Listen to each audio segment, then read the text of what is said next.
Crossject est un laboratoire pharmaceutique dijonnais qui développe des solutions innovantes à l'image de leur dispositif appelé Zeneo.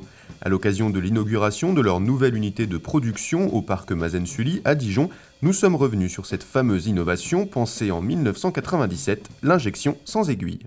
Ce qu'on cherche à faire, c'est permettre à un patient ou son entourage d'injecter une dose de secours au plus près de l'urgence, de façon à limiter les complications ou les risques de décès au moment où ils sont pris en charge par les secours. On a commencé par le côté vecteur, c'est-à-dire développer un dispositif mécanique qui permette d'injecter sans aiguille, un petit peu comme un Karcher. C'est beaucoup plus petit et malgré tout plus puissant qu'un Karcher.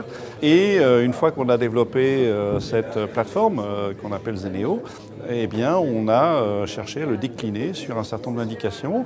Donc on identifie les situations. On identifie les molécules, les médicaments qui sont couramment utilisés pour ces indications-là et on les combine avec Zeneo pour en faire un médicament en tant que tel. On va chercher les autorisations de mise sur le marché, on fabrique ou fait fabriquer certains éléments et on fait distribuer par des laboratoires pharmaceutiques. Le dispositif Zeneo, c'est 400 brevets délivrés, 10 000 tests, 20 ans de recherche, 80 millions d'euros investis et une introduction en bourse en 2014. Un poids lourd en devenir qui a souhaité rester sur notre territoire. Je crois beaucoup aux implantations locales. On a créé un noyau de compétences, on maîtrise des technologies très diverses. À notre connaissance, il n'y a pas d'autre endroit où on arrive à faire ça, donc il est important pour nous de cultiver ce noyau. Et donc nous avons ici actuellement une cinquantaine de personnes à Crossject, donc en France, une quarantaine sur Dijon, une petite dizaine sur Gré, et tout ça est amené à agrandir. Nos ambitions, c'est de dépasser 200 emplois, 250 emplois, peut-être même 300.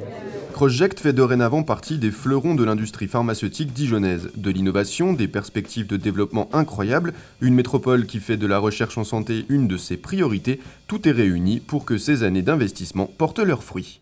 Quand on a un projet comme celui-là, c'est-à-dire de portée mondiale, il faut trouver un lieu pour s'implanter. Ce lieu, c'est sur le site Mazen-Sully, qui est une technopole dédiée aux biotechnologies. Donc ça crée un environnement ici qui est un environnement, sorte d'écosystème santé-recherche, j'allais dire, ou technologie de la santé. Et donc c'est très important parce que ça permet d'attirer, quand on a besoin d'ingénieurs, de chercheurs, etc., il faut pouvoir les capter, les attirer. Donc Crossject va réussir ce pari, du moins je lui souhaite, je l'espère. Et puis c'est une entreprise qui va accroître l'attractivité de notre ville, par-delà les salariés qui y sont embauchés, puisque c'est aujourd'hui une cinquantaine de personnes ici qui travaillent, mais ça sera à l'horizon prochain plus de 300 personnes qui seront sur une production industrielle à Grès.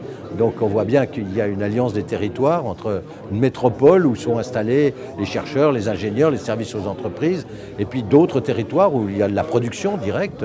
Et donc c'est une chance pour nous, c'est, je l'espère, une chance pour Crossject. Puis c'est une entreprise particulièrement intéressante pour notre pays, parce que notre pays a besoin de gens qui innovent et qui exportent.